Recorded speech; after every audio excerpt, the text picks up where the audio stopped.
Mitch.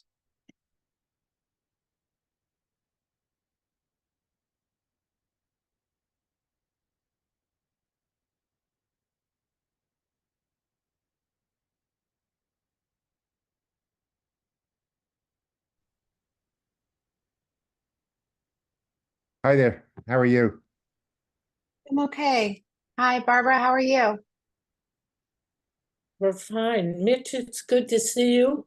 Yeah, I'm And still down here in Tampa. I'm coming home tomorrow. good. I'm looking forward to it. Yep. How you doing, I hope Courtney? that means things are better. Well, sh- Robbie can't have me here all the time, and she needs to develop a community, and she does have one that can um basically, help her out. So I'm I've done as much as I possibly can now, and it's just up to her now to have other people carry on with what I'm doing.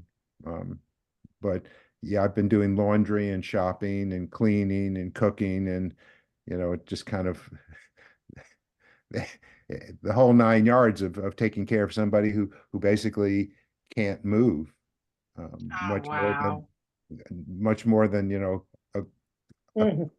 a couple yards from the living room to the bedroom and to the bathroom and so forth, because I mean she's broken a vertebrae in her back, and so she needs to let it heal for another 3 or 4 weeks before they can do anything. So Oh, wow. That is so much You for you have anyone. you have a mensch. God yeah. bless. Yes, I've been called a Yeah, mensch now I'll co-sign that. you. a number of times, Barbara. Josh, Josh called me a mensch when he introduced us collectively to their new renters and people in the neighborhood, because he's in China now, or close to being in China now. So This- so so that's my story. I'm ready for the marathon this evening. No, I was told, Barbara, to clue you in, and maybe Marilyn, I don't know if I told you this either. A certain someone who cares about this neighborhood very much looked at the agenda and said the meeting was going to go to 11. And I said, not unless I'm sitting at, on a patio on Connecticut Avenue with a jalapeno margarita in my hand. I don't think so. So help everyone. I appreciate your assistance. Well, Forest Hills Connection, I think, called it ambitious or something. They had some sort of superlative. Oh, I knew I would forget. Thank you so much. Okay, do over.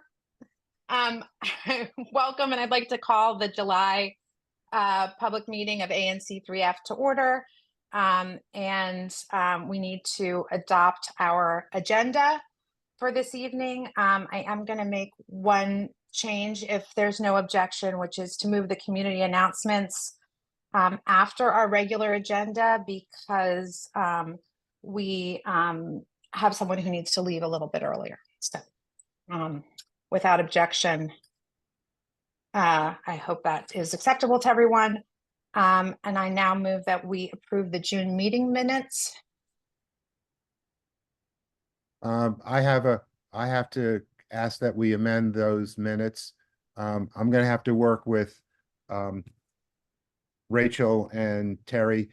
Um, there was an omission from the final May 21st, 2024 minutes that we tried to incorporate into the June minutes and did not do so successfully. So I have to redo it, indicating that the QFRs for quarter 1 and quarter 2 for 2024 were approved by votes of 6-0 at the May 21st ANC meeting.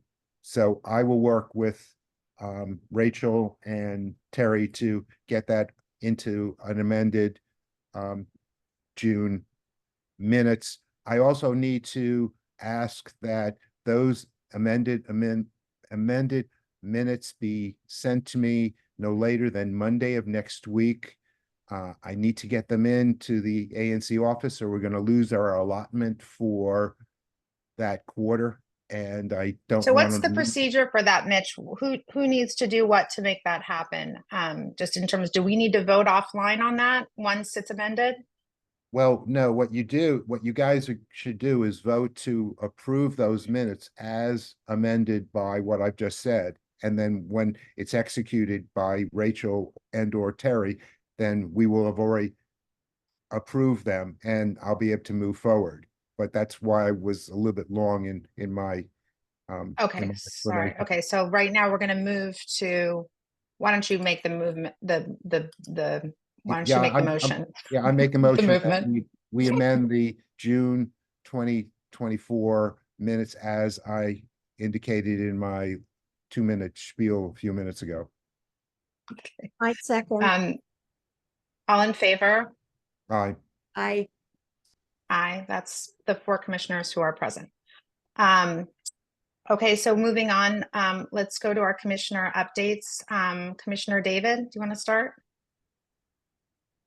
The latest update I have is just working with 4740 Connecticut Avenue on Pepco overpayment. And then I'll be a project that I need to work on is regarding Reno Road, and some traffic calming measures there. Thank you. Commissioner Slatnik? I will make my remarks under schools and universities committee, please. Commissioner Bear? I have nothing to report. Thank you. Great. I am going to not speak in the interest of time. Okay, so moving on, let's do our committee reports. Let's start with schools and universities. I just have one thing. I did attend the virtual meeting of the Sheridan Schools virtual meeting on the 26th of June. They had their project manager for speaking on the renovations on the actual Sheridan School and the time frame. That's it. Parks and watersheds? I'm going to announce sometime in early August that we have not a chairperson for the committee, but person who will be convening that committee for us. And we'll have a kickoff meeting of the formal convener and the committee in September. Great. Streets and sidewalks, Paul, are we going to punt or would you like to go at it? Let me go real quickly, if that's okay. Just want to highlight that we did meet. I'm going to share my screen real quick. A number of us met with several commissioners as well in the community to look at the intersection of 35th and Alton, which has been a continuing request for pedestrian safety improvements, particularly the lack of a sidewalk between Alton and Yuma on 35th, which you see in the lower right-hand corner. The lines there, the thin blue lines are sidewalk gaps. The green line is along Yuma. That's sidewalk that was installed in 2022.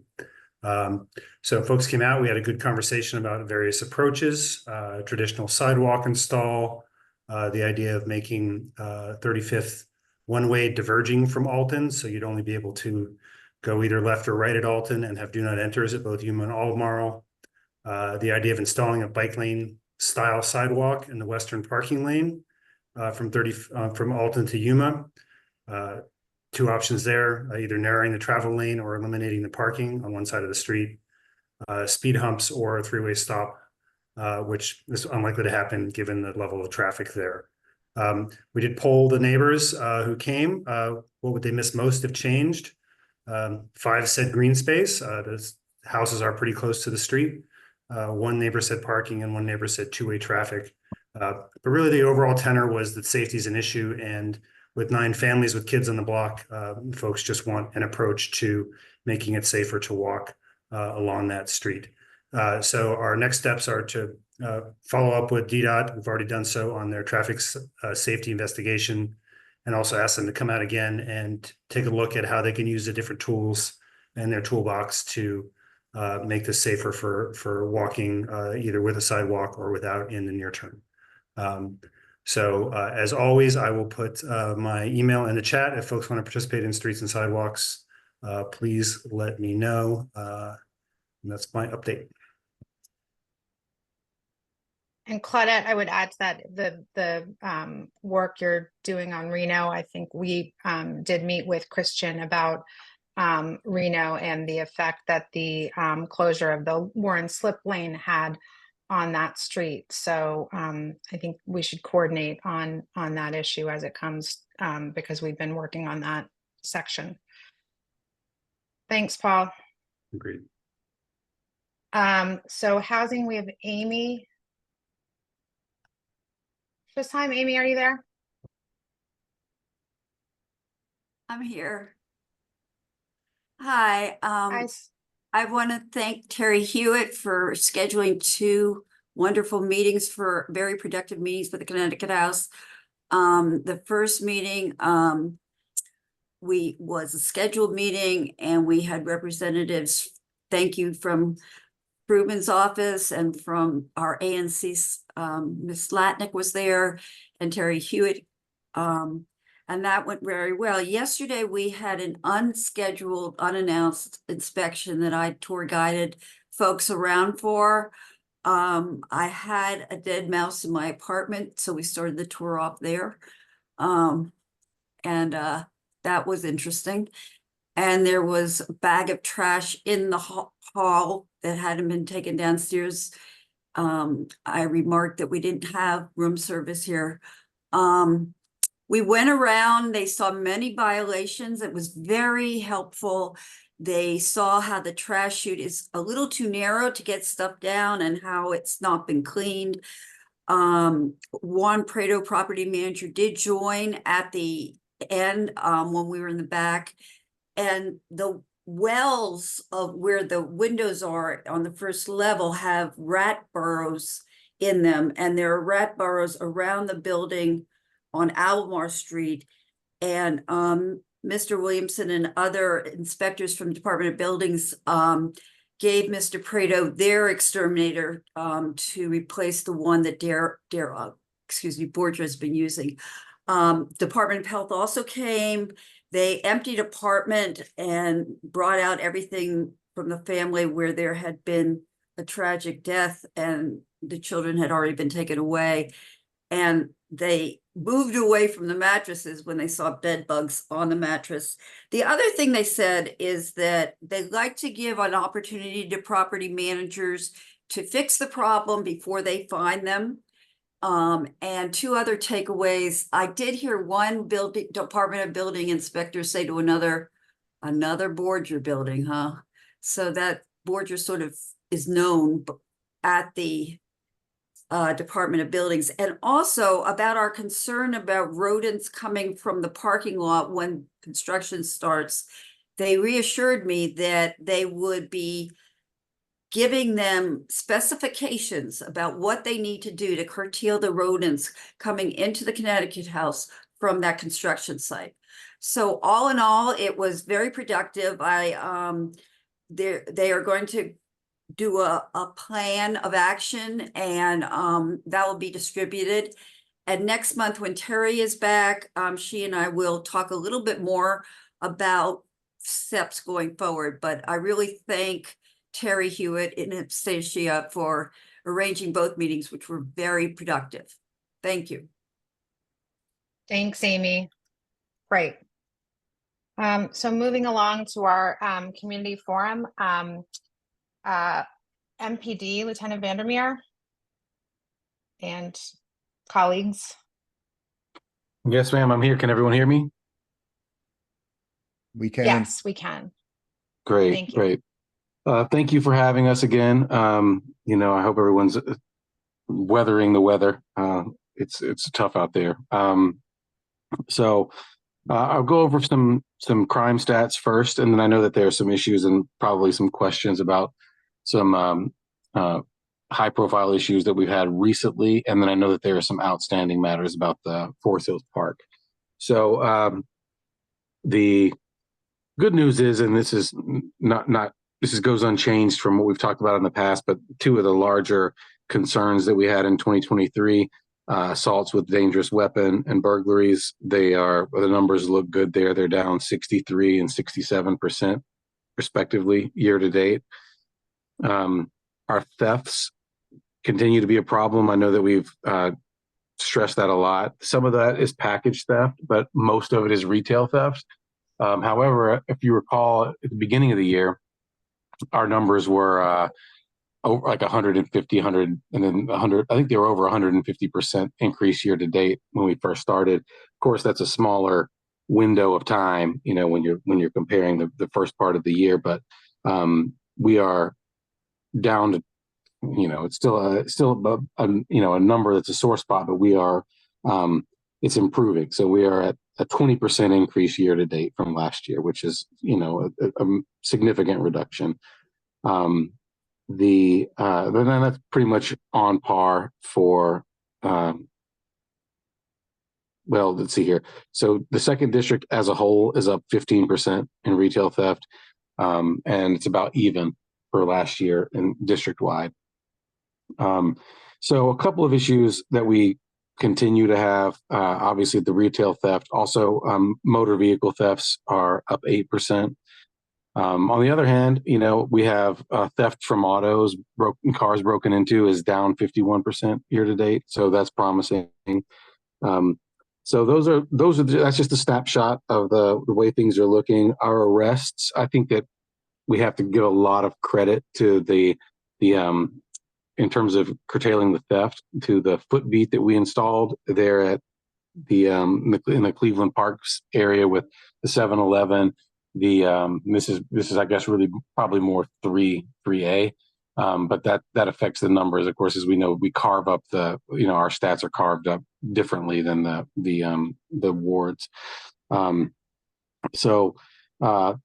it's made a big difference. I was talking earlier about something that happened yesterday, obviously, in the wake of the assassination attempt.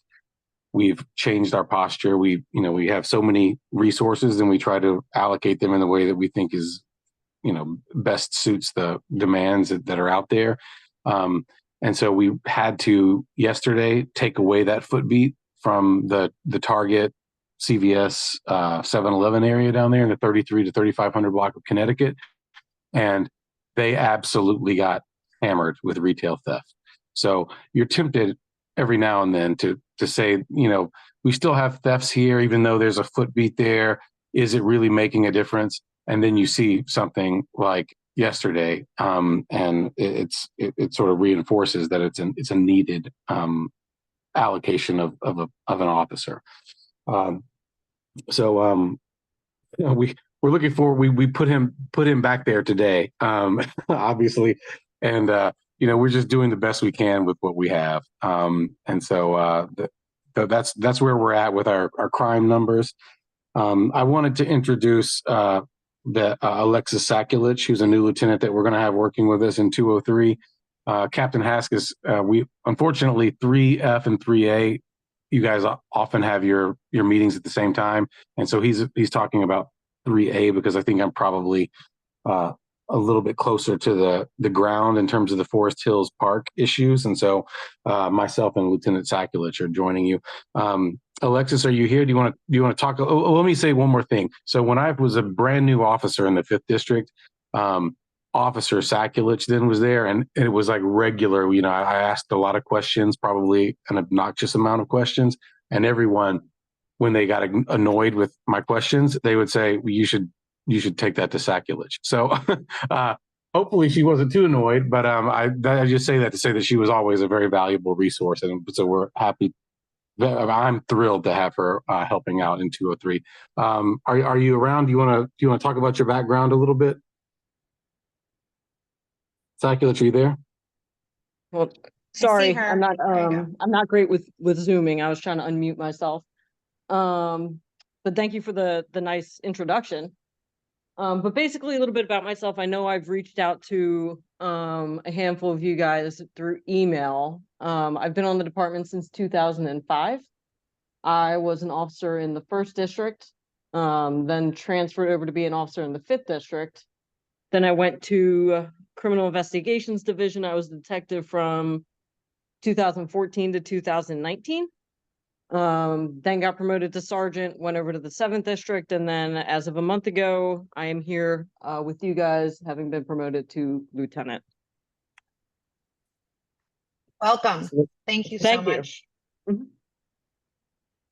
Can we, can I just ask a question, and then I'll open it to questions from others? Can you speak quickly to the event on Linnean Avenue? The I don't know what the technical term is for what occurred, but the bad things that happened a week ago Sunday. I think on 36th Linnean and within ANC3F, and then I think there were some other sites that were hit by the same perpetrator. Yeah, it Zach, was, okay, sorry, I was going to say, no, you go ahead. So you take it. I was gonna say, yeah, it was Linnean, 36, and then Ordway. That there was 3. The technical term for it is assault with intent to rob. You know, the victims were assaulted. The suspect tried to rob them, but wasn't able to get any property from them. Went on their way. They all happened relatively back to back. I believe it was about a 45-minute window. The vehicle that was used in that was recovered over in the 4th district. Later that day, it was found to have been stolen previously. Right now, that's kind of where we're at. They had DFS, our Department of Forensic Sciences, have processed everything, recovered evidence from the car, but the processing of, you know, fingerprints, DNA, everything like that, it takes time. It's not a very quick turnaround. You know, it might take a week, 2 weeks, things like that. It also depends on, you know, if people's fingerprints and everything are in the system and what have you. But there's also cameras in that area that the detectives are following up with. They do have some investigative leads, but that's about all they can tell me as far as their investigative leads. They don't want to put too much out there, as it is a still ongoing investigation. And, you know, I'll just add to Thank it, you. you know, obviously if it's, you know, if I'm a resident, my concern is this someone who lives really close to me? And this is the vehicle, the suspect vehicle, we were basically tracking it in other districts as well. So it's, you know, this is not a 2nd district or even a PSA 203 localized pattern. It was more, you know, distributed throughout the district. So if that matters to anyone, right? I mean, to me, it would matter because it would suggest that someone was traveling around looking for opportunities and they just happened to find some in our area. I think it was concerning that it was early in the morning on a Sunday. Yeah. Was one of the things that I heard a lot of feedback about. You know, obviously that seems scary to people. Commissioners, are there any questions for MPD? And then I'll ask if you could stick with us for the Forest Hills and our ABCA license agenda items, if you wouldn't mind, just to be a resource during those discussions. Absolutely. Thank you. Commissioners, any community questions? Okay, thank you. Oh, sorry, there's something in the chat here. Tracy, I don't know if you're here, I want to ask this, but she wanted to know specifically if the numbers you were citing were for Ward 3 or citywide. I'm not sure exactly which numbers.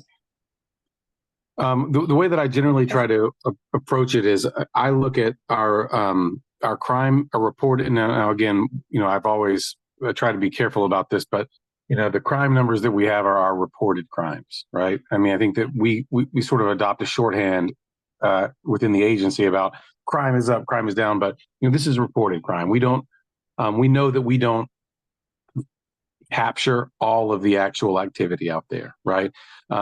So the reported crime that we have, the way that I generally approach it is I look at PSA 203, which of course is partially you guys, but it's partially a little bit south of you, and partially a little bit west of you as well. So some of your retail theft numbers, if you're thinking more locally in terms of 3F, are inflated by 3A, because 3A has the area I was talking about, which gets hit most often. But that's just the way that our system that's available to us breaks things down. It's by PSA.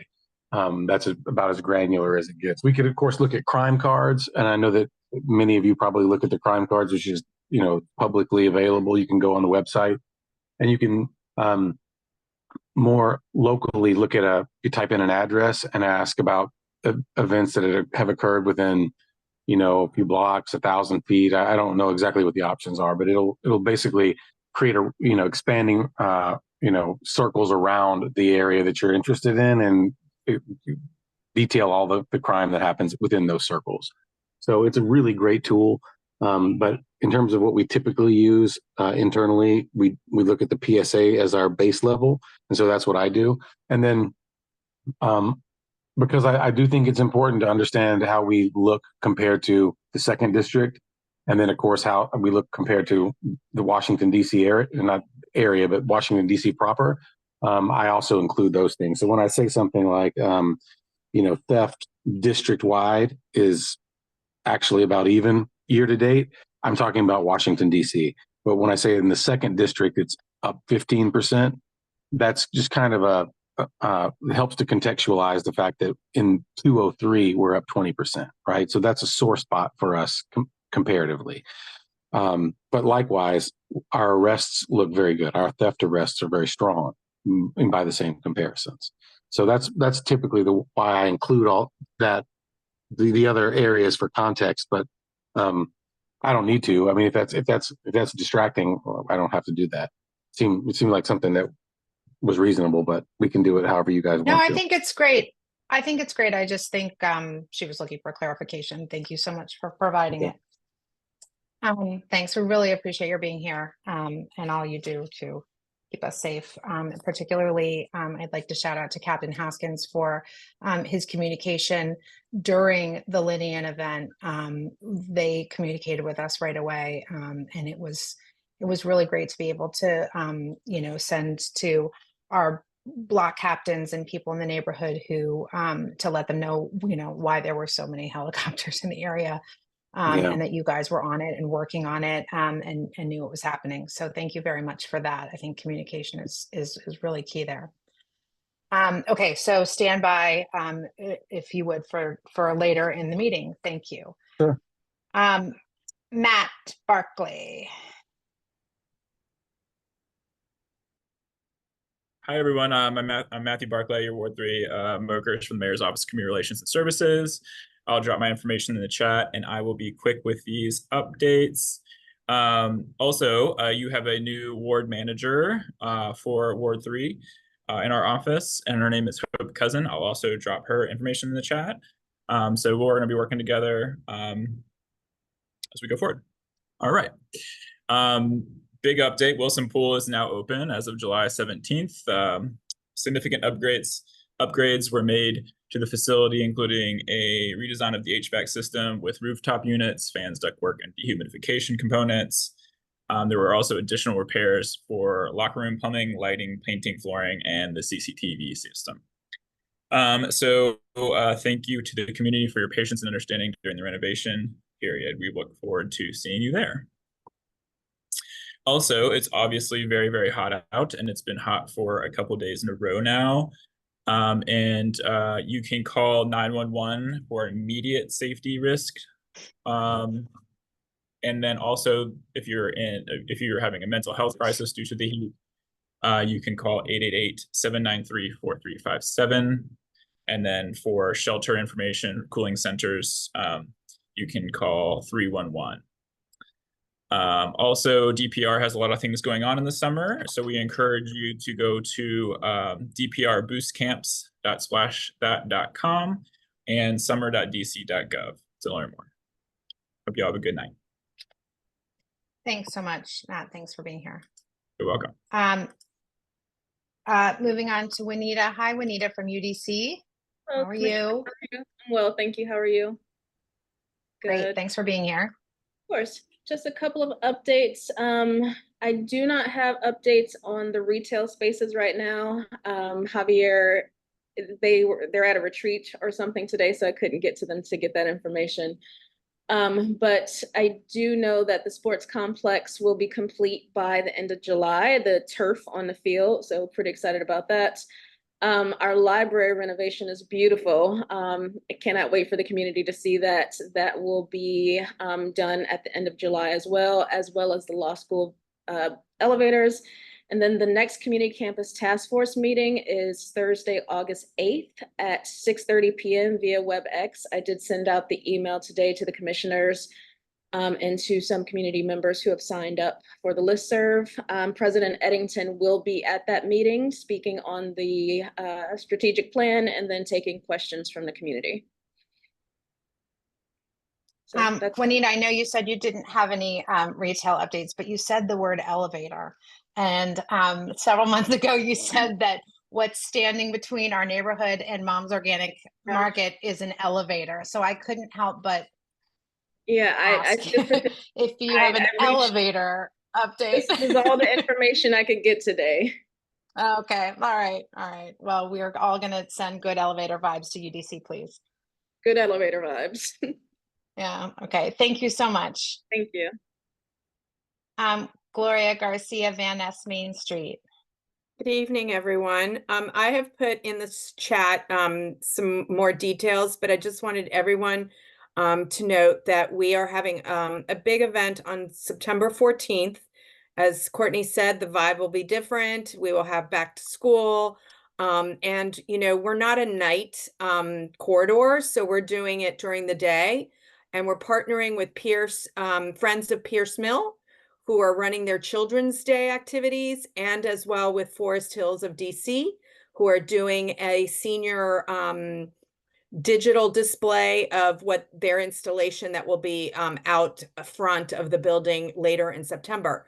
So we're really looking to tie in all ages, and we are going to have a shuttle bus looping from Pierce Mill up and down Connecticut Avenue all the way to the upper corridor. We have Politics and Prose, we have Bread First involved.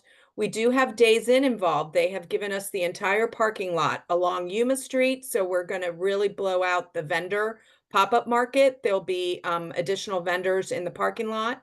And at that point, their new restaurant will be open, Il Supremo, and we did confirm that they will have jazz. But we're having a dance party at the Rotunda with thanks to Park Van Ness, and then we'll finish off with our traditional Crush Funk Band, who everyone loves. And then our last movie will be Spy Kids in honor of Hispanic Heritage Month, since it's a Roberto Rodriguez film starring Antonio Banderas. That's all we could do for family friendly for Spanish films. And then just wanted you to note that Barbie got rescheduled also for September 12th due to the severe weather when we had it scheduled in June. And then we have Aquaman at the end of July, on July 31st. We want to thank the ANC for the grant that we received, which, you know, our pollinator plantings are holding strong even in this weather. So thank you to all of those that continue to volunteer to plant. But also we see people out there watering. So thank you for the, you know, spontaneous watering on Connecticut Avenue. So thanks. And while I don't have any more information, we do have about 5 businesses opening in the coming months. So my bet is that Whale Tea and Rosedale and Il Supremo will be the first 3 openings. So hopefully Juanita can get more info on Moms. But you know, we're really looking forward to those new businesses on the lower corridor. And I don't know, but many of you have seen that Forest Hills reported this morning, and that building, the old Burger King, is for sale. So hopefully some, you know, developer will put in some mixed use, you know, something there. So, oh, and the Days Inn renovation. That's good news. The Days Inn renovation is complete inside. So we're, you know, we're hoping to get a tour at some point shortly. So that's all I have. Right. Excellent. Yeah. Stay cool, everyone. Thank you. Thank you. Patronize our Connecticut Avenue businesses Yeah. during these summer months, for sure. Yes. Thank you Remember, so we have two much. ice. Yeah. Sorry, Okay. sorry, Commissioner. That's I have a right. quick I have a quick question for Gloria. Do we know what's happening with the restaurant that's next to Eddie Kano? I forget the name of it. Jake's the one that's Jake. Yeah, Well, yeah. yeah, Americana holds the lease.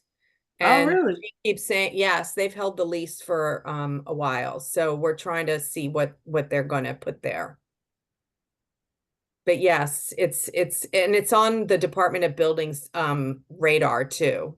So it's a It's race got for, some troubles there in yeah. that front deck. Yes, I know. So I'll try to find out more information by September. But yeah, we're aware of that building. Okay, thank you. Thanks, Claudette. Thanks. Shantice from Council Member Freeman's office. Good evening, everyone. We only have a couple updates. The first one is yesterday, the council member submitted to WMATA his Better Bus letter, which pretty much we used all the comments and questions that we received after our Better Bus, well, at the Better Bus forum and afterwards. He compiled the list of everything, and his letter pretty much just amplified the concerns that we've received from there. And he's pretty much urging WMATA to listen to the Ward 3 residents and really take heed to the comments that we received.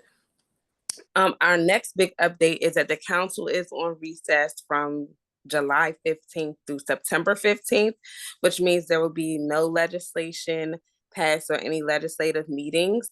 So during this period, our office has changed our hours. We're now operating from 9:30 a.m. to 4:30 p.m.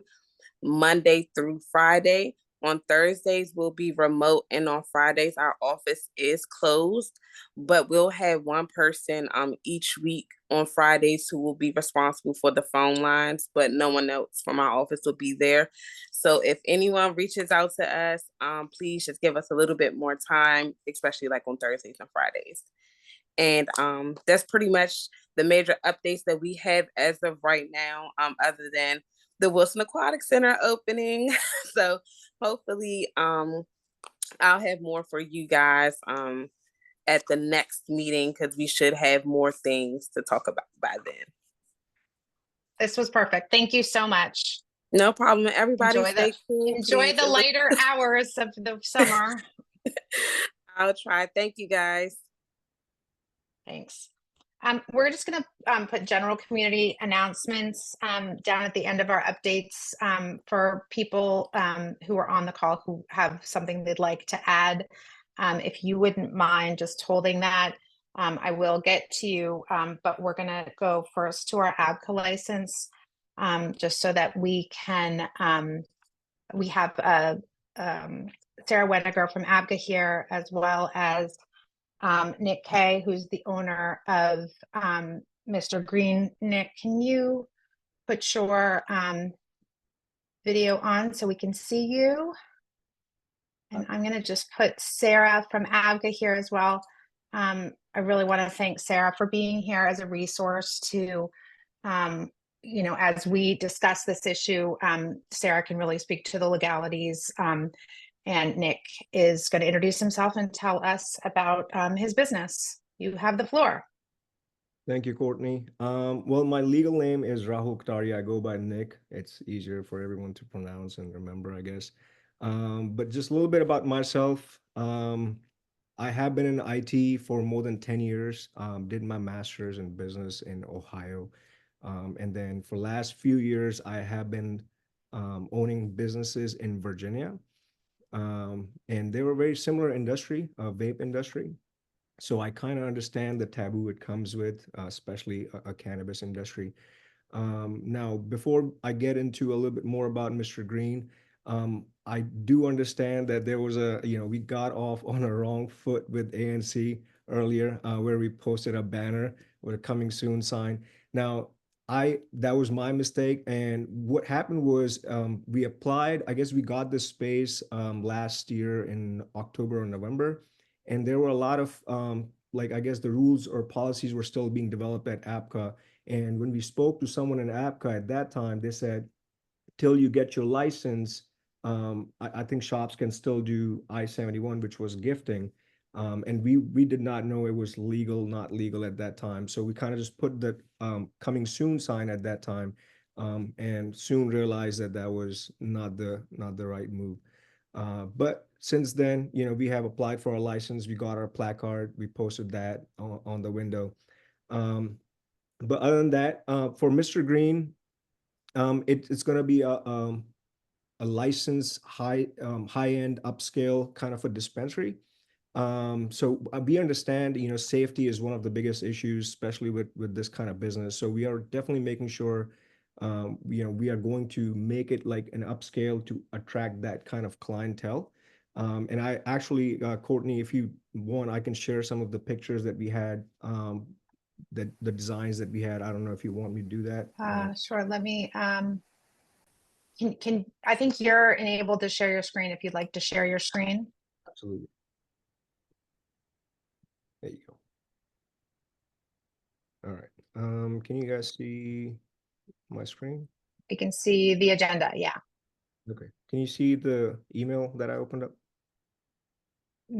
Just the agenda, the text of the agenda.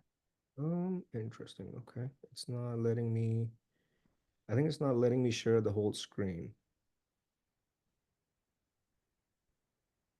Actually, here you go. I think you texted it to me. So if you want to continue going, let me see if, or you emailed it to me. Let me see if I can, Can you see it now? oh, there you go. We can see it now. So this was just an example of what we have done in the past. Like this was one of our stores in Virginia. We got like an empty shell of a space, and then we kind of created it more like an upscale, high-end, very organized, very kind of a neat, tidy, professional environment. Something similar with the Alexandria store that we got. It was an old subway that was being destroyed, etc. We kind of converted that into a very neat, organized upscale store. Now for this space that we have, and let me see if it's gonna let me share that too. Oh,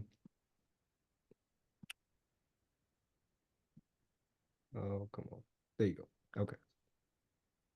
All right, so this is the existing space that we have, right? This is the 4302 Connecticut Avenue. It was originally a bank. So right now, the designs that we are coming up with to make it again like upscale, high-end, kind of a class area is going to be something like this. So it's not going to be, again, like these are some ideas that we're just floating around right now, but it's going to be more, it's not going to be like one of those sketchy gas station kind of a feel store where, you get a different type of clientele, so to speak. So we are trying to make sure, we I guess fit in that community, because this neighborhood is like, at least this is what we have felt. It's a very upscale, a classy neighborhood, and we want to make sure that we kind of keep that, the theme, the energy there. But other than that, all our stores that we have in Virginia are, highly rated on Google. If you just want to Google us, you'll see we have more than 1,000 reviews, people talking good stuff about it. One of the other things I did want to mention is, because this was originally a bank, and I don't know if you guys, I don't have a picture of that. As soon as you enter, there's a little waiting area, and then there's another entrance door inside. So we'll make sure, we are using that waiting area as like a secure place where anyone who enters is, we are checking their IDs, we are checking their medical cards before they can even enter the floor, like the main floor. So we are making sure, we're not going to serve kids. We're making sure it's only prescription based, because again, like this is more of like, think of it as a pharmacy / liquor store, right? Where you only can buy medical cannabis if you have a prescription with you. So, long story short, I guess we would want to make it as secure as possible. In case, like, for example, if me or my wife wants to stand there, I want to make sure that I'm comfortable that my wife is working there. I guess that's Okay.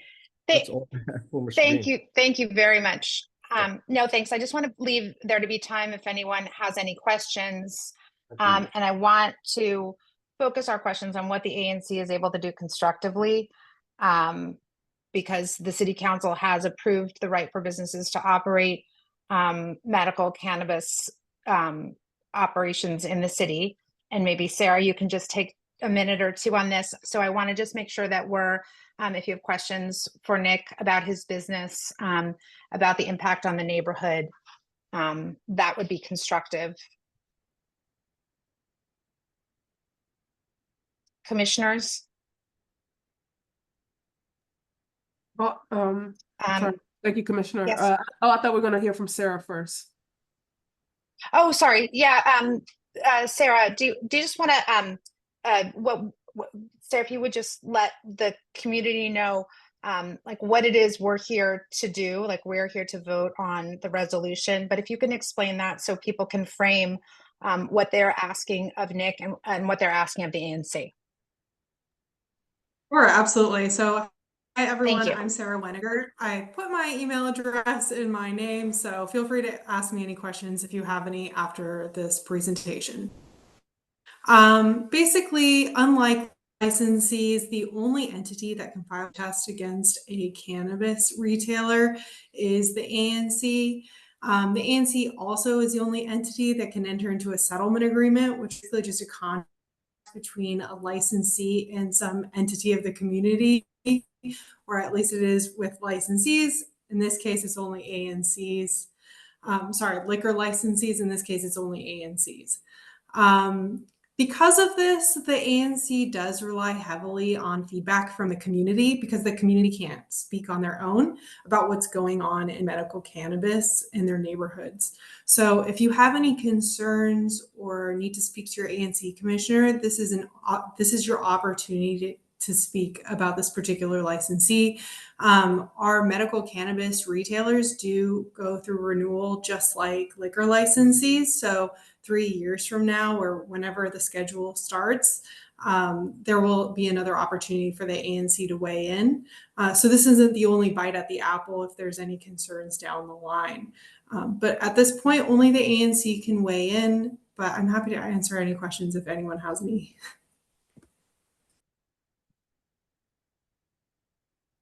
Commissioner David, did you have a question?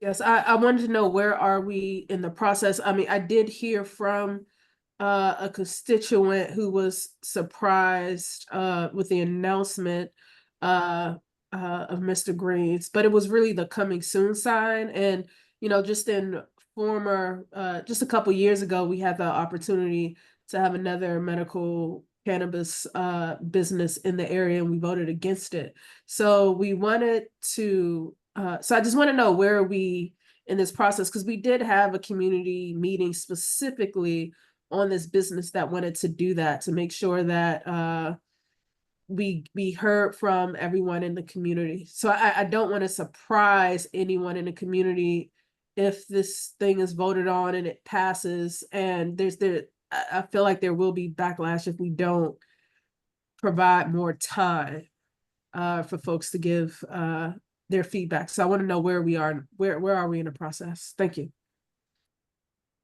I think the time is what the time is, Sarah. Isn't that correct? Yeah, so I guess the next step would be, you know, to have like a settlement with ANC, and then we get our license from APCA. As long as, I think, and Sarah, you can speak more about this, as long as, you know, I know there are some requirements and regulations from APCA about how and what we can do as a business, you know, the radius for the schools, etc. As long as we are following all that, I think that would be the next step. So you're saying there's no timeline? Is that what you're saying? I can read the timeline, but I think Sarah can too. There's a roll call hearing September 3rd, and then a protest hearing date October 23rd. So the ANC has to file a protest petition by August 12th, which means that this is likely the ANC meeting where you will be discussing this, unless you're willing to call a special meeting, which as ANC commissioners, I'm very aware it's not the most enjoyable experience. So This is your opportunity to file a protest if that's the route that you're going to take. You can submit a settlement agreement at any time. You don't have to file a protest to enter into a settlement agreement. If you choose not to do that, that's totally fine. I'd like to make it clear also that this is the first meeting that we had the information. So there was no previous meeting, and even if we were having a regularly scheduled August meeting, this date would be before. So we do have to act at this meeting, and we didn't have another opportunity to do so because of the timeline. Is that correct, Sarah? Not speaking out of turn there. I don't know when your last meeting is, but it seems like this might Okay, be yeah. your only opportunity. Yes, this was our only opportunity. I guess Wait, I'll wait, just, wait. I feel, What do you mean we have to? we got add- the information. Sorry. Yeah. No, I just said, what do you mean we have to act now tonight? Sarah, do you want to speak to the action that needs to be taken tonight? Go ahead. So you actually have another option. If Nick is willing to work with you, you can ask to extend the petition deadline so that you can have a discussion at the next meeting. Both parties would have to agree to an extension, and then you would have to define what date that would end on.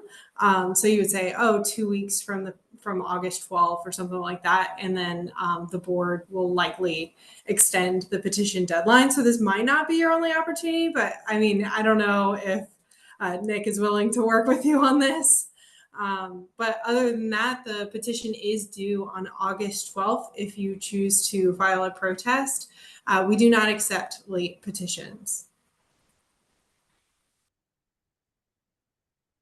Thank you. And I'm just, Commissioner, I just want to say thank you because I'm just flagging it because we addressed this in a former, I think like 2 years ago, and it was big. It was a big thing. So it's not something where we can just vote on and then move on. We do have to invest some time into having discussions with community members on this. Thank you. I don't disagree, but I'll say, I know there has been a lot of discussion. I know I've been in discussion with a lot of community members as well. I don't disagree, but the timeline is what the timeline was in terms of everyone on ANC3F received the information at the same time. Commissioner Slotnick. I wondered if Nick could tell me what kind of traffic does he expect in the service of the people that he's serving? Are we talking about 10 an hour? Are we talking about 10 a week? What kind of traffic are you expecting? We are hoping or expecting anywhere between, 5 to 10 an hour. We are hoping for that, but again, this industry is also a little bit new for me, and also depending on the neighborhood, what kind of I guess clients, customer base we get there, it will all depend on that. And then on top of that, I know that, APCO also allows, and we have kind of also check mark for deliveries too, especially like for senior citizens, who don't want to drive, etc. It's going to be super helpful for them to just order either online or over the phone with us. But I think that's the expectations at this point. Are you required to provide any kind of parking? Not that I'm aware of. But I know there's right in front of it, there's like even across the street, there's some street parking that people use. Okay, thank you. Commissioner Bear. Nick, I've got a couple of questions. Sure. There is a concern in the neighborhood that there might be people who will come out of your business and be smoking marijuana. Is that a possibility? And then I have a second follow-up question. So we are hoping that, well, one, we won't have any, outdoor area, seating area, anything like that, if that's, one of the concerns. We won't enable people to smoke just right outside the building. And if we find someone, we might put like a sign or something that, don't smoke right in front of the building. And that's not our goal, our goal is for people to just be in and out, buy it, go home, and, go wherever they want to go to smoke. Okay, now, this settlement agreement that Sarah, you've mentioned, is that something we can enter into with Nick tonight to change the schedule and maybe some of the other aspects of this proposal? You might be a very ambitious person. I think it would be a little bit difficult to draw up a settlement agreement without having prior conversations. But we as an agency don't have any issue with gentle plagiarism. If there's another settlement agreement that you like the terms of, you could obviously collect all that information and put it in your own. But I think it would be a little bit difficult to sit down and hash out all of the terms of a settlement agreement tonight, given that you have this ANC meeting, but you could in theory, yes. Okay, so Sarah, what you're basically saying to us is that if we want to enter into a settlement agreement with Nick, we need to ask him to allow us to wait until we have some time, both to talk to the community and then to talk to him to possibly put together a settlement agreement before we can move forward, or we might want to move forward, so that I guess I'm not asking you, Nick, at this point in time, but Sarah, what I get from you is that we can delay the schedule by just seeing whether we can agree with Nick to postpone what needs to happen at the ANC for an additional month or two. Is that correct? If Nick signs off on something that says that he's willing to also extend the petition deadline, then we shouldn't have a problem with extending the petition deadline. Ultimately, it's up to the board, but I have, in the 12 or so years I've worked at ABCA, I've never seen any sort of issue with that. So if he's willing to postpone it, then you should be able to discuss a protest at your next ANC meeting, which might be in September. Right, right. My proposal was that, or what I guess I thought that we would be able to do is to vote to create a settlement agreement, vote that we would like to work with him to create a settlement agreement. And I don't know how exactly the format of that vote is. And again, I appreciate your help here. Courtney, I suspect that we just make a motion, and I'll make it, that we ask Nick to agree to delay our action until we can sit down with him and sit down with our own community and write a settlement agreement concerning this proposed establishment. And that's So along I the guess- lines of what you and I discussed, Nick, creating a So- settlement agreement. So, so Nick, I guess it's in your court if you're going to allow us to pass. I mean, we can delay. What I'm hoping is that you'll let us delay this as opposed to voting and possibly us voting down your proposal. So, Right. So, I guess a couple of things, right? And Sarah, what date did you mention? August something? August The 12th. petition is due by August 12th. August. But the ANC likely would request to postpone until after their September meeting. So by August 12th, let's say, is that the deadline we have to submit the settlement agreement for now?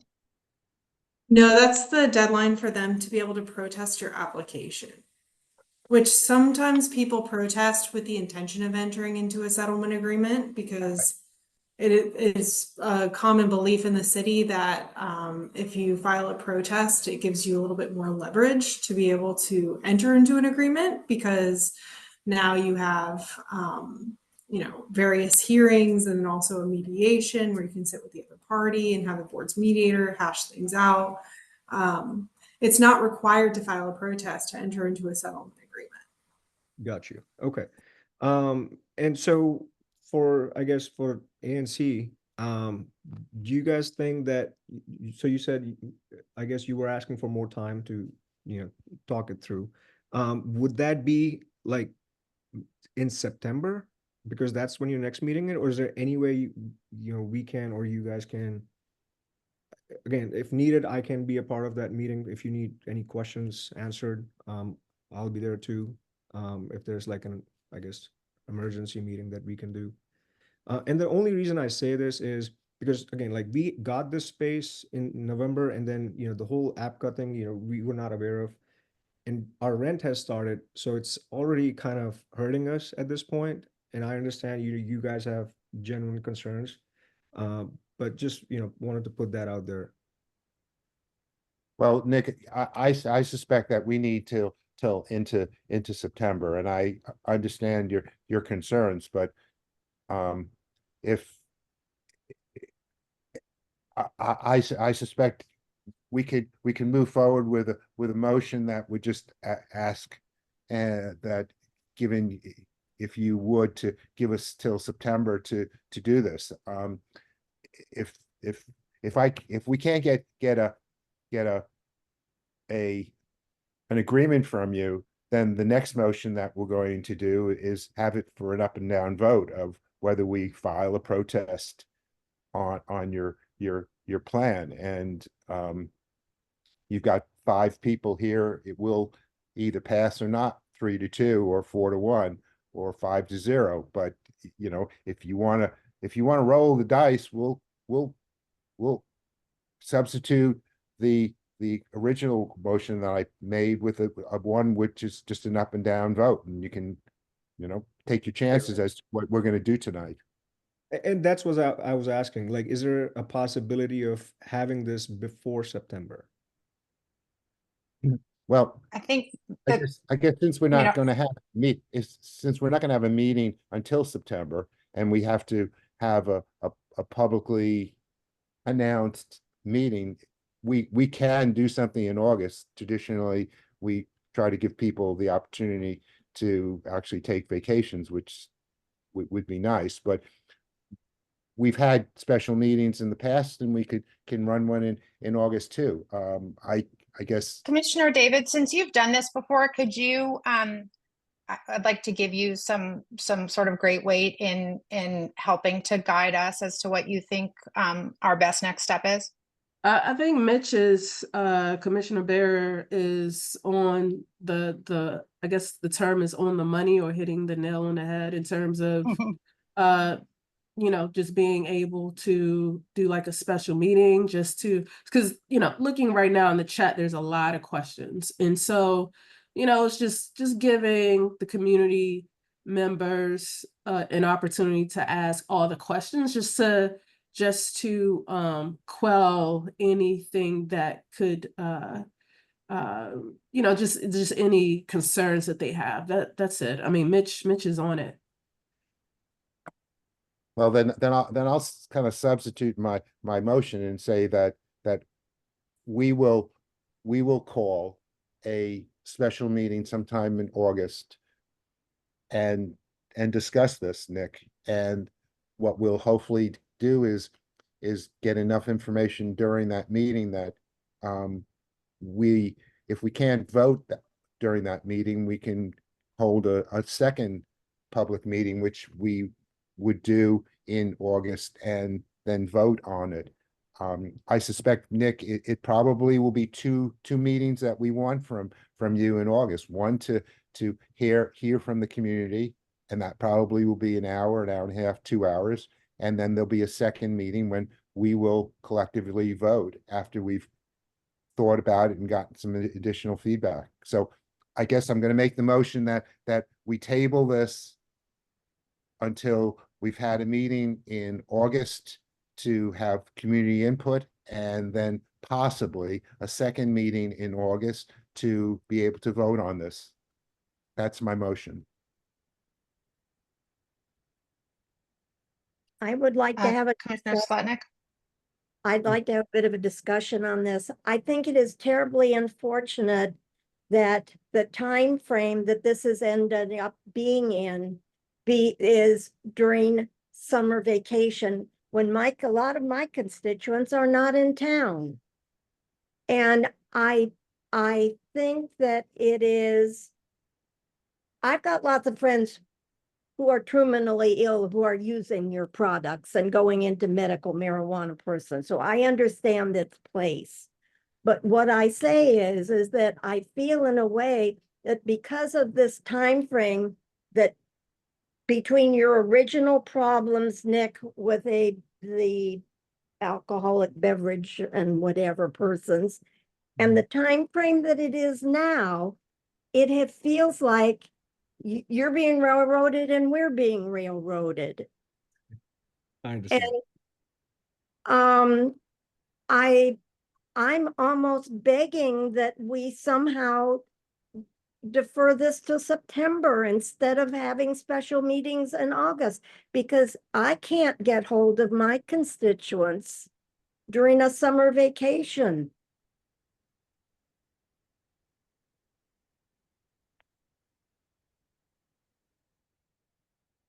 I mean, Chairwoman Carlson, do you think maybe hearing from the community now on timing would help, or?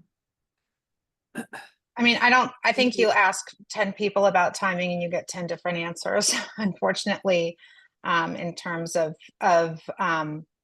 where, I understand that, Nick, this puts you in a position with your business.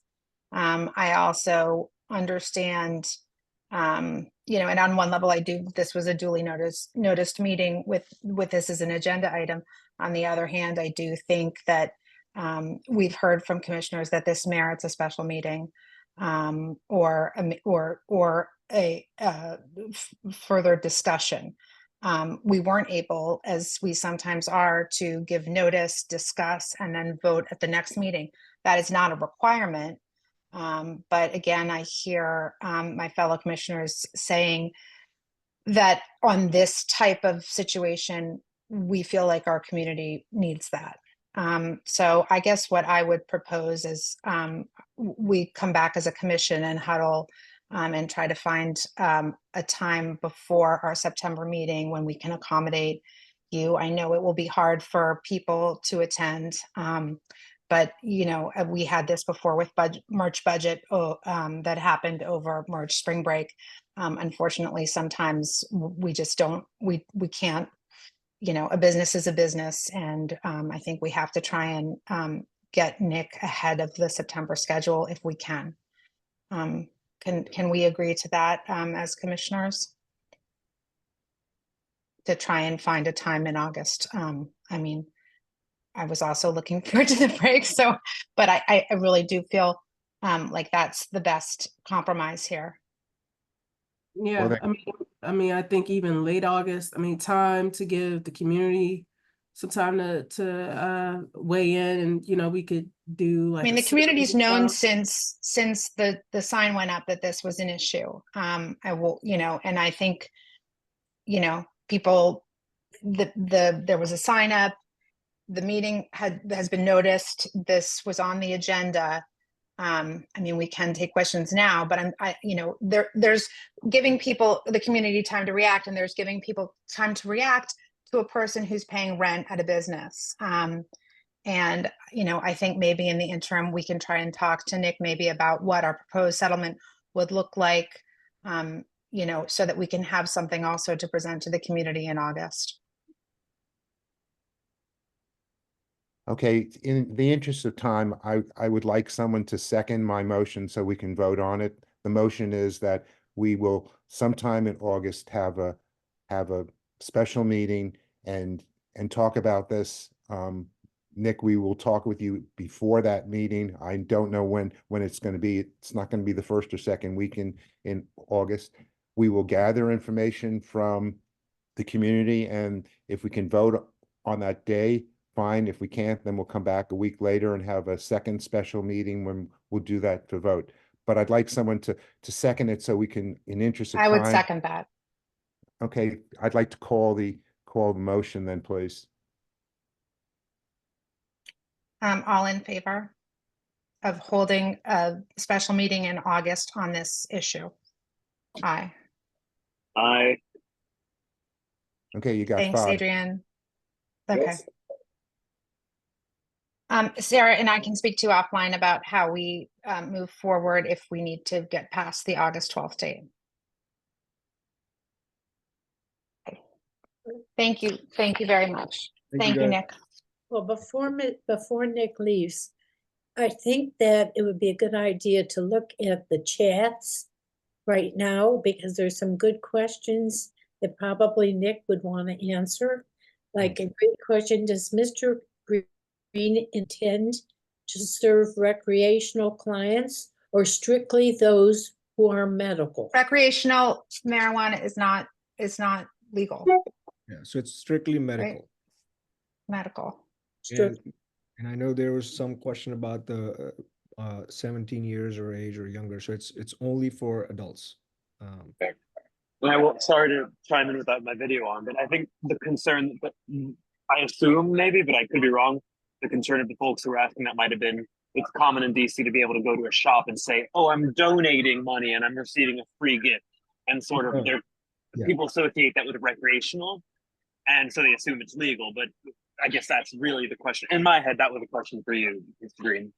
Got you. Yeah. So that used to be what they call I-71 gifting, and that has been banned by APCA, and Sarah can speak more about that. But this is strictly just medical use. So you have to have a medical prescription in order to be able to enter the floor. So you can't even see the products inside, unless you have that medical card, and we let you in. Amazing. Then I'm sorry, I'd like to tell everyone that was Commissioner Adrian Iglesias, and I'm sorry, Adrian, because you're not on video, I can't spotlight you. I just wanted you to know that that's coming from the commissioner. Thank you. Sarah, go ahead. Wanted to pop in super quickly. People under the age of 17 can purchase if they have a caregiver, and they have to have a doctor's note and everything to be able to get the license. But they have to have a parental guardian caregiver with them.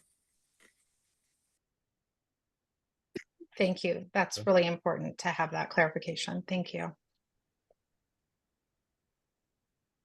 I think that what we'll do is if someone could, one of the commissioners could take note of any other questions in the chat. I'm sorry, because I'm trying to stay on track. I've not been monitoring it. And we will make sure that those are spoken to when we meet in August. And then I will encourage people who have additional questions to email any of your commissioners. I'm 3F06@anc.dc.gov. And Nick, if you could put your information in the chat as well. I think any of us will are anxious to bring everyone's concerns to the discussion.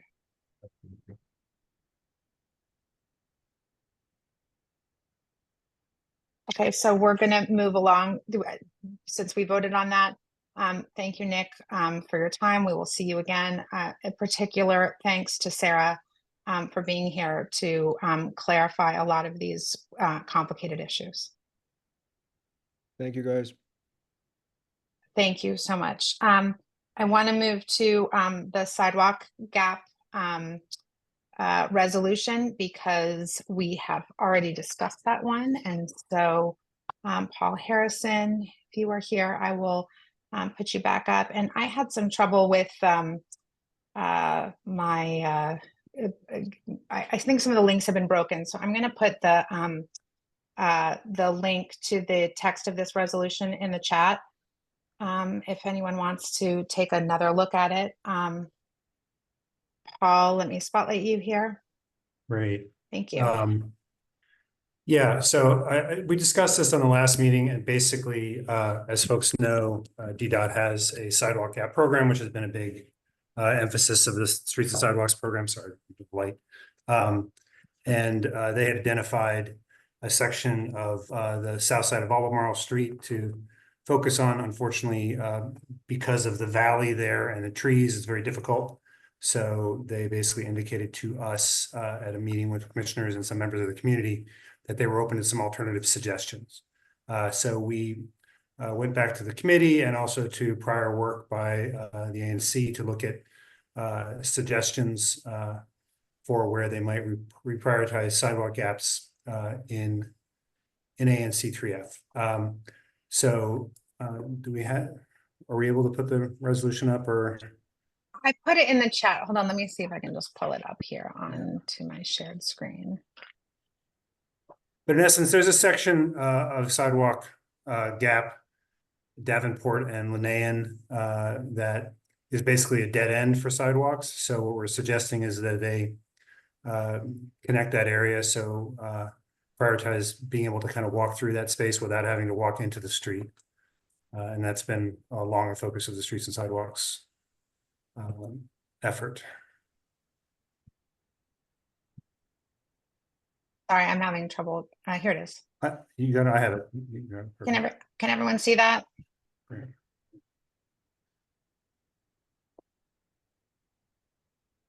I'm gonna look at.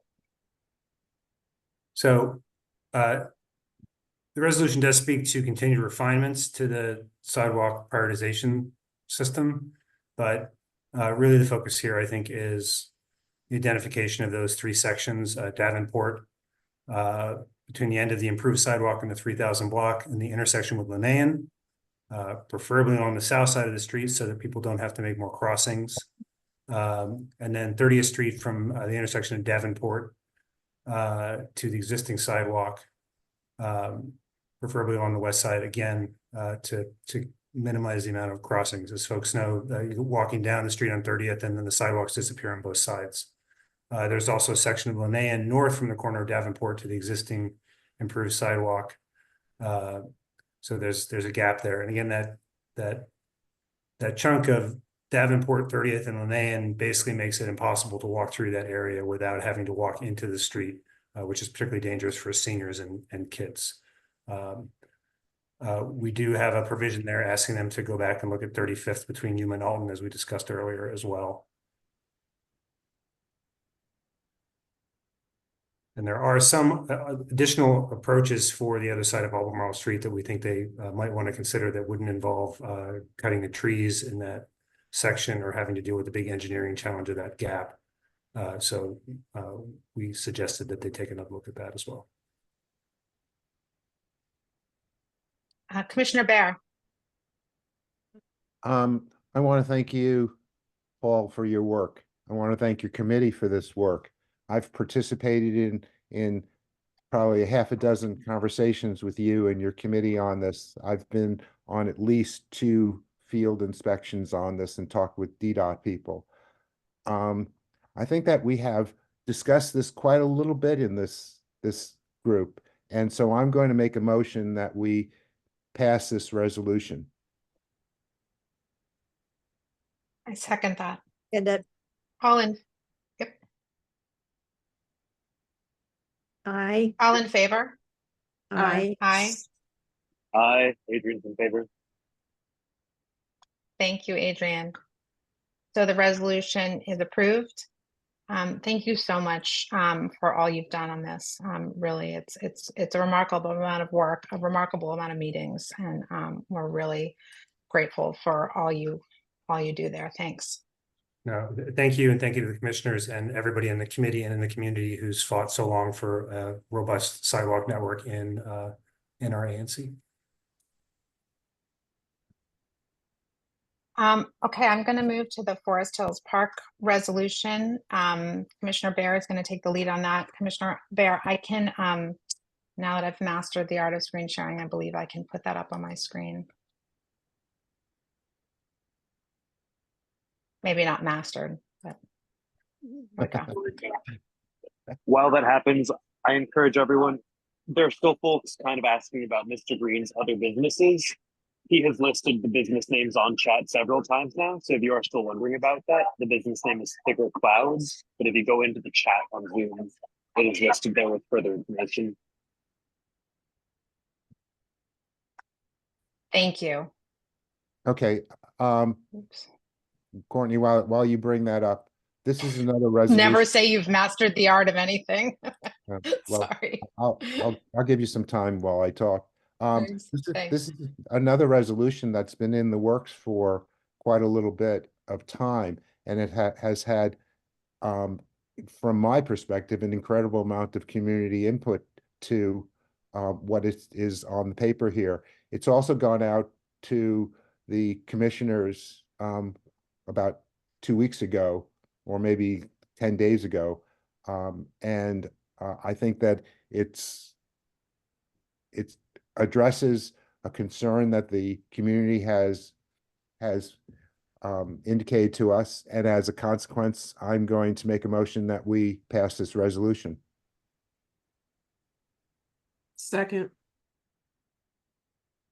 All in favor? Aye. Aye. Aye. Great. The resolution is approved. Again, thank you so much to Commissioner Bear. And I think there were there was a lot of community input into this resolution. I spoke today with DPR and MPD about the content of the resolution. So they do know what we've requested, and they want to work with us to effect some change here. Thank you very much. Okay, moving along. Connecticut Avenue, better bus feedback. I think I can just continue to share my screen. This also is a resolution that has had a lot of community input. This input was due to WMATA yesterday by 5 p.m. So we have already submitted this, and our commission has already agreed via other text that we approve it. So this is really a formal approval of what we've all already agreed to. But I would encourage everyone in the community, as we've heard from you, to look at what we've put forth as our feedback. There's been a lot of feedback from other ANCs on Better Bus, and so we did try to sort of add some other aspects to it. But of course, I think we all are very intent on expanded, improved bus service on Connecticut Avenue, and as it relates to the Connecticut Avenue safety and multimodal redesign. So we do call on DDOT and WMATA to work together, because that is what's really going to make move the needle for the safety on Connecticut Avenue. So I would like to move that we approve this resolution. Second. All in favor? Aye. Aye. Adrian? Phew. All right. Thank you so much. The resolution is approved. Okay, moving on to another well-discussed issue, the Soapstone project resolution vote. And I actually don't think I have the latest version of this to share, Commissioner Bear. Well, I don't either, to be honest with you. This resolution was circulated before the June meeting. It has not changed a bit. What it does is I could probably find it then. It spells out what is left to be done on the Soapstone project and what the sense of this ANC is on a schedule to be produced by DC Water for completion of that work, and is kind of, it's been out there. Well, we discussed it at our special meeting, and I think a bit also last week. And I will link it in the chat as soon as I'm done talking for 1 second and I don't have to listen to my own voice, I'll be able to find it. So I move that we approve the resolution on the completion of the soapstone project. I second. All in favor? Aye. Aye. The resolution is approved. Thank you. I think that brings us to our other soapstone stars here, DC Water. But Commissioner Bear, I believe the floor is yours to take this part of. I think you have someone from DOE. Well, actually, the DOEE person will speak during community updates later in the. Oh, sorry. So I'll turn it over to Emmanuel and the folks at DC Water for about 2-3 minutes of telling us where the project is and what the schedule is to get everything done and what's happening at Albemarle and 32nd. I see Peter Durrell. Hi, guys. Yeah. Hey, good evening, everyone. We actually won't be providing a presentation tonight. We'll just give a brief update of where we currently stand. We are, as far as the work, the manhole work at 32nd and Albemarle Street, we are almost at the end of pretty much at the end of the permitting process. We're waiting for the contractor to provide a schedule. As soon as we have that schedule, we'll be sure to alert the community. Also, we've been working closely with the businesses there that'll be impacted, making sure that they are in the loop. We spoke with the Montessori school. We're going to be coordinating with them, making sure that their playground construction goes as smooth as possible. And then as far as other work taking place in the park, basically you'll just see kind of the landscaping crew coming out, maintaining the plants that's been installed. No other major activities at this time. Okay, well then. Paula then I've Harrison, got you a have a question? Okay, sorry. I'm sorry. If I can jump in here, Jarrell. First, when is the fence at the Stone Cascade going to be installed?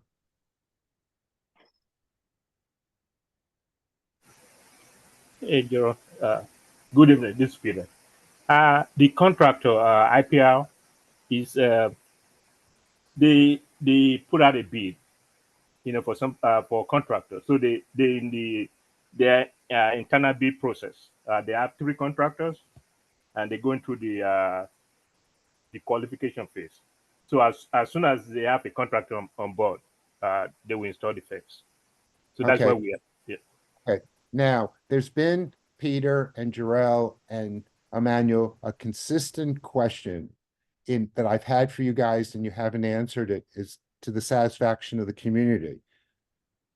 The hole that you're going to be digging at the existing manhole at 32nd and Albemarle, will that hole that you're digging be 8 feet in diameter or 16 feet in diameter?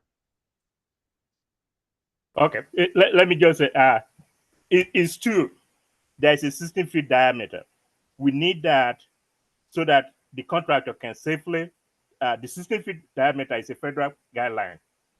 Since we are going 45 feet deep, we need a bigger hole so that we can put a shoring to make sure the crew is safe so that there'll be no collapse. So that's one. The actual manhole is 8 feet diameter hole.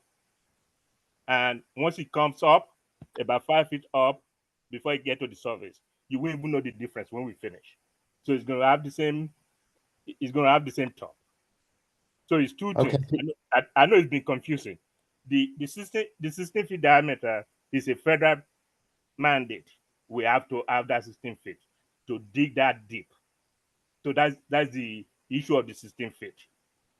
That's just to protect the crew because it's that ditch is that deep. So that's the reason for the 16 feet. Okay, so let me, Peter, let me just mimic, back to you what I heard you say.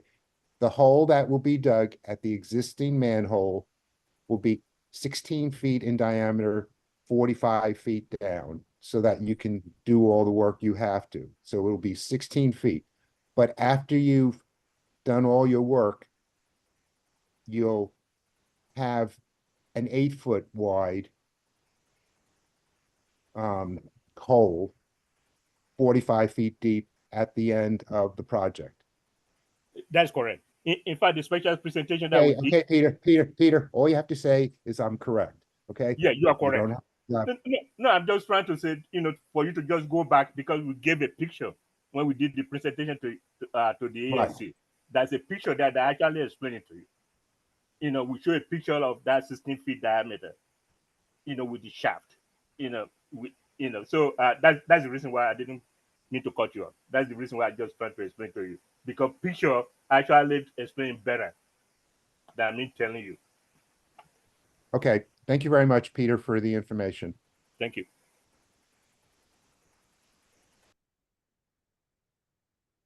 Paul, do you want to call it Paul Harrison? Yeah, just very quick. There was some discussion of some updates on the special meeting to the traffic control plan, particularly to inform people who normally cut through the park to come through the neighborhood that Albemarle Street would be closed, so we don't have backups. Has there been any adjustments to the traffic control plan? Not yet. We just got the traffic control plan approved. As part of it, I think Emmanuel can speak to that. Internally, DC Water usually do what we call a traffic advisory. Emmanuel, are you here? Emmanuel Briggs? Okay, I guess it's not. We do have. Okay, I'm sorry, maybe it's not here.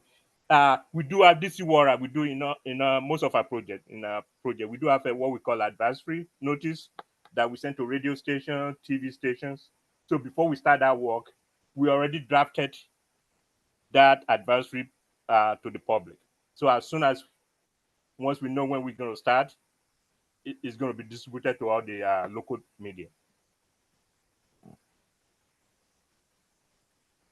Does that answer your question? Sorry, if I could just follow up really quickly. What the request was did you do some signage, either the mobile signs or something at established entrances to the neighborhood on the east side that will warn people before they come into the neighborhood although that is not part of the DDOT requirement, but the chair lady requested it, and we're going to provide it too. One on each end of Connecticut. We providing it. Thanks.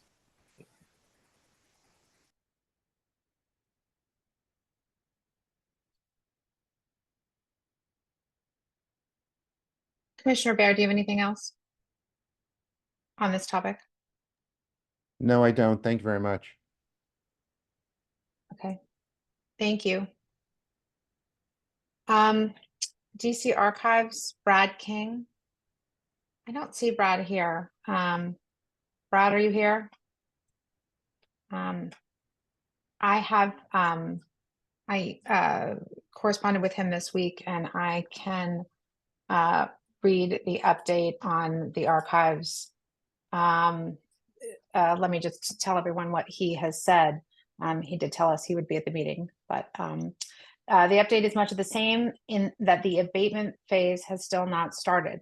The early start agreement for Gilbane had to get council approval and is currently submitted. We are expecting council approval mid-July. I have not heard that that's occurred. Those are my words, not his. And getting a PO issued to Gilbane by the end of the month. This is to get them started in the beginning of August to mobilize and start abatement of the existing building. Once we have a date to mobilize, the construction team will launch a project web page, which friends we've all heard before and still don't have, that will get current construction activities, upcoming activities, and a question feedback portal. It's Groundhog Day at ANC3F. We will share this web page with the ANC. So that's what we have there for the DC archive. archives. The regular agenda. So we're going to look now at the BZA permit. Dave Landsman. Hello. Hey guys, we're a DDOT application, not BZA, just to clarify. Oh, I'm sorry. Excuse me. I actually realized that once I put out the agenda. I will fix that. No problem. I have a presentation if you'd like me to give it, or Mitch, if you wanted to do an intro, up to you guys. I say go for it, All right, great. if I may. Absolutely. Are you able to see my screen? Yes. Okay, great. ANC, thank you for having me. I'm David Landsman with Cass Engineering, representing the project at 2829 and 2831 Tilden Street Northwest. We are here to present our DDOT application to you guys. There's the site sort of in the context of Forest Hills. We're on the north side of Tilden Street, just east of Connecticut Avenue, as you head towards the park. Here's a view of our frontage standing in Tilden. Tilden's a divided roadway at that point. This view is facing west towards the property. Here's an alternate view of the frontage facing east. That's our existing driveway on the left where that jogger is. Here are our existing conditions. So we have the existing driveway on the west side of the property, and then a long stretch of frontage along the entire property. Our overall scope is to renovate and rebuild the existing home and do a new home to the west. So there'll be 2 homes at the end of construction. As part of doing that, we want to retain the existing driveway on the western portion of the property. We'll be reducing it slightly to bring it into DDOT regulations, respacing the street trees along the frontage, and constructing a new driveway for the eastern home. It'll be a 10-foot wide driveway in accordance with all of DDOT regulations. And we're in front of you guys because it is in fact a new driveway or a new curb cut. So with that, I'm happy to answer any questions or go into more detail if you'd like. David, this is Mitch. Yes, sir. As you've mentioned to me, this is only for the curb cut. Yes, sir. Okay. Yes, sir. It's for our DDOT application, and we're in front of you guys because we have a new curb cut.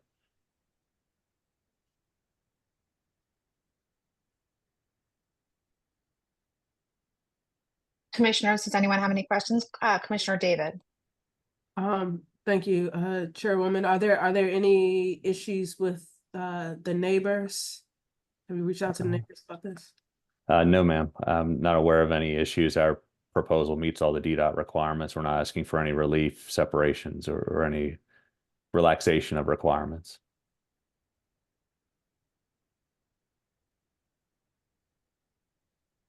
And Dave, this requires a vote, even though it's not a BZA. Is that, or is? I think every ANC handles it a little bit differently. You guys will be getting the standard DDOT mailer. You could choose to not vote. You could choose to vote to support or vote to not object to it. However you guys prefer to handle. I think I've seen just about every variety from ANCs, and DDOT doesn't seem to be overly concerned as long as we come to you guys and have had the discussion. I think that's the point of it. So Mitch, as this is your SMD, you can decide how you want to handle that from your end. I want to move, Chair, to make a motion to approve of this curb cut for the properties. Second. All in favor? Aye. I That passes unanimously of the commissioners present. Thanks for presenting that you, to guys. us, and thanks for sticking with us to the bitter end. Enjoy the rest of your summer. See you guys. Thank you. Nice to see you. Thanks, Dave. Now we're at commission business, treasurer's report.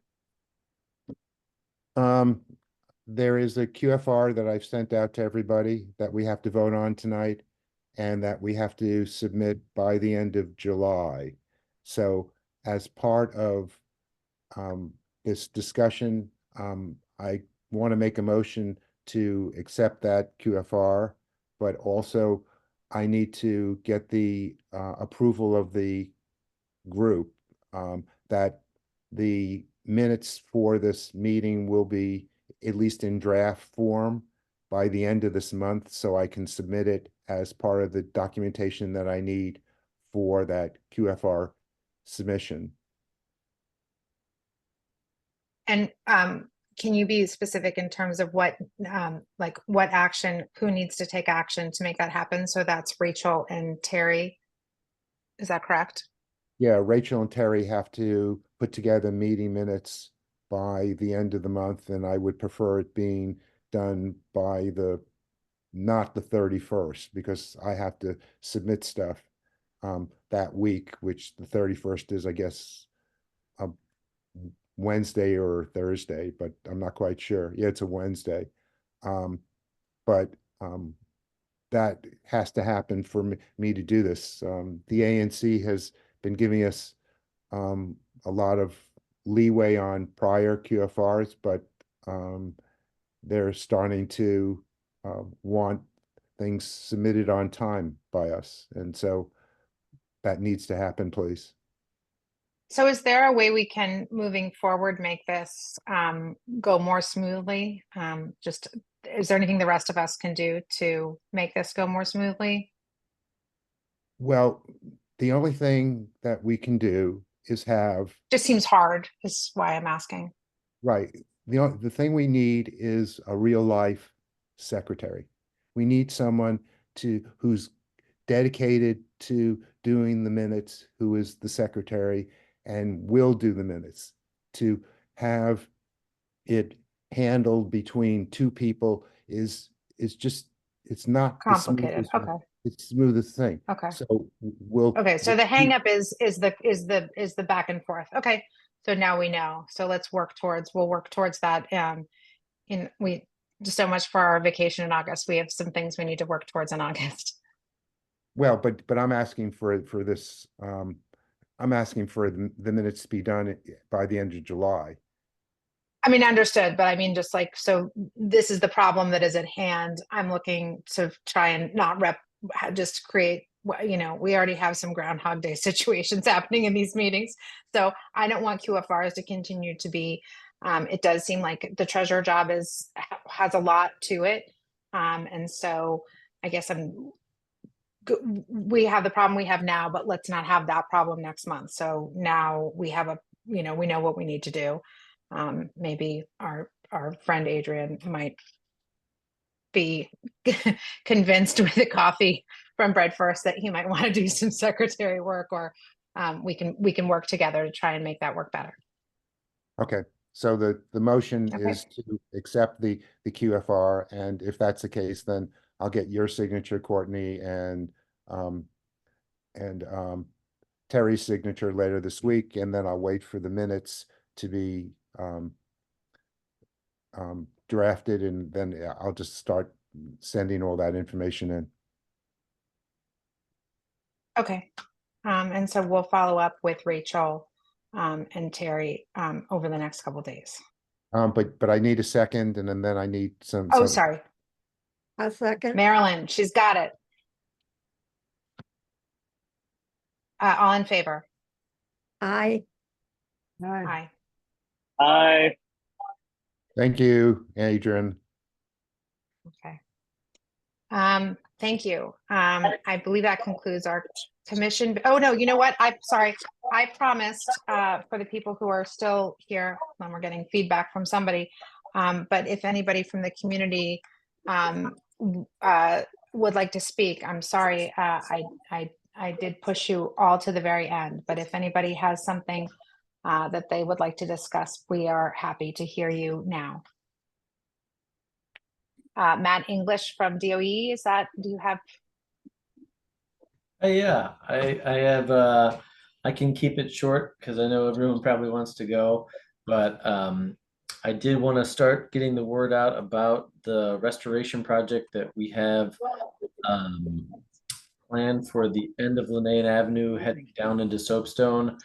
I do have a presentation I had planned to give tonight, but I think because things got sort of shifted around, it sounds like Mitch was saying that maybe we can reschedule that for September.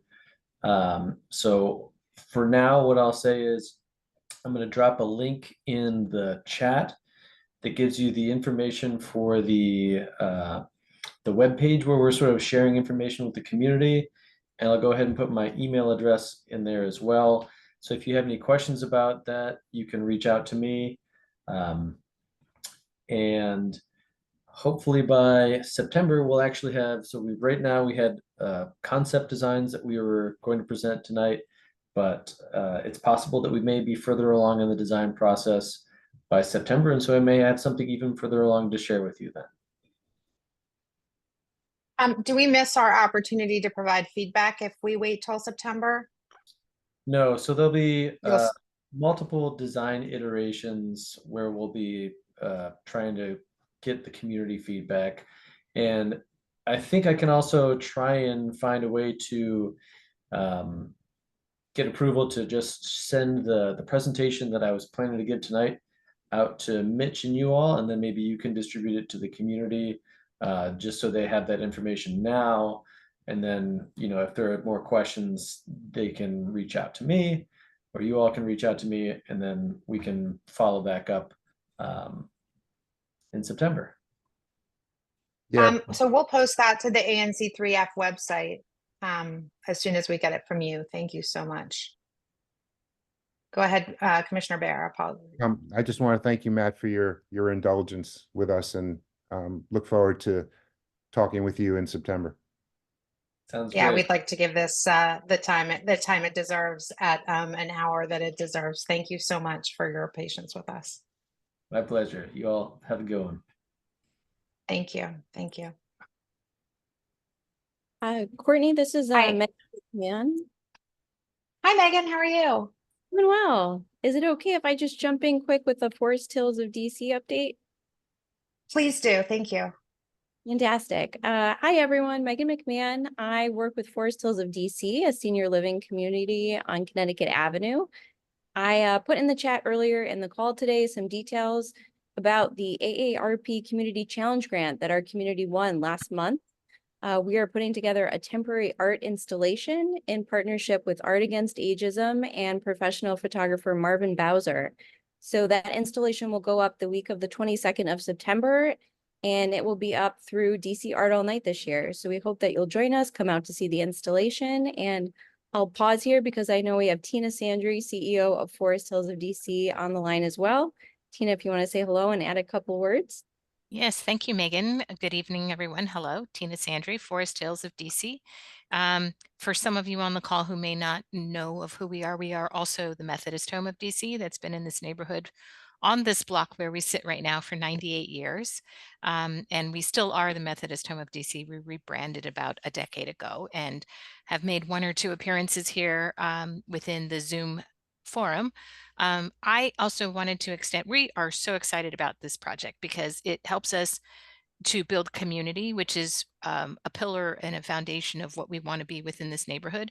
I don't know that we have too many neighbors in this neighborhood that say that we've been here for 98 years in this dwelling that we are in. And so all of us are visitors coming through here at some point or another with experiencing the rich history of our community here. Within what we do here, I know that historically, I got here in 2020, and I know that historically our ANC used to always meet here. So I want to invite once again and continue to want to be supportive of the neighborhood in that if and when the ANC is ready to have in-person experiences and, you know, the one-to-one experience of having live energy and venue and meetings and so forth, we are more than happy to be supportive within our community and would welcome everyone back in with our space. Thank you so much. Thank you to you both for being here and for being a great resource to the community. And Commissioner Bear. Yeah, I just want to thank you very much for extending that invitation to us. This is my first term as a commissioner, and I am told that in the past, those meetings have been very lively and have worked out very well there.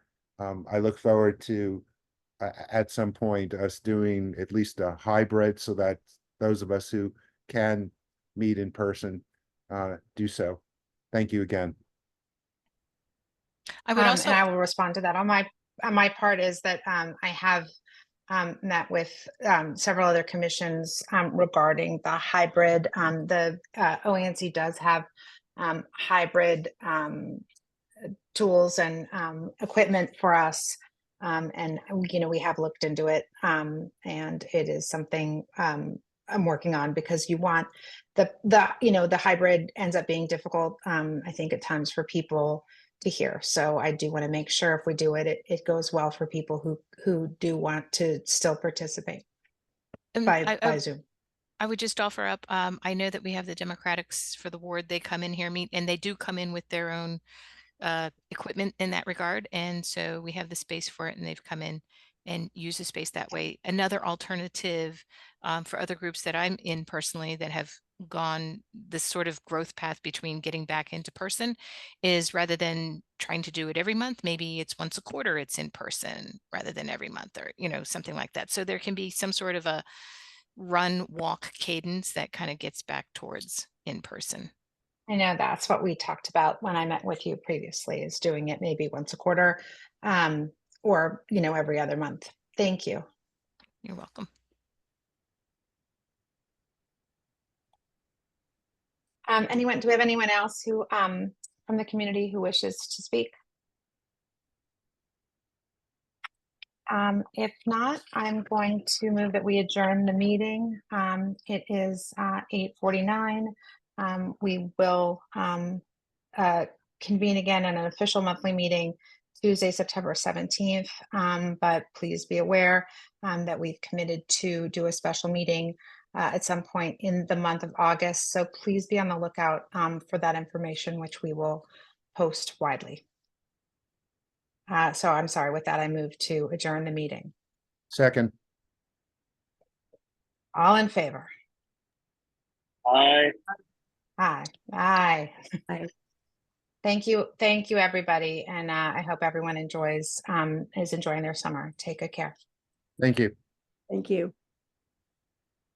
Thank you, everyone. Have a good night. Good night. Thanks.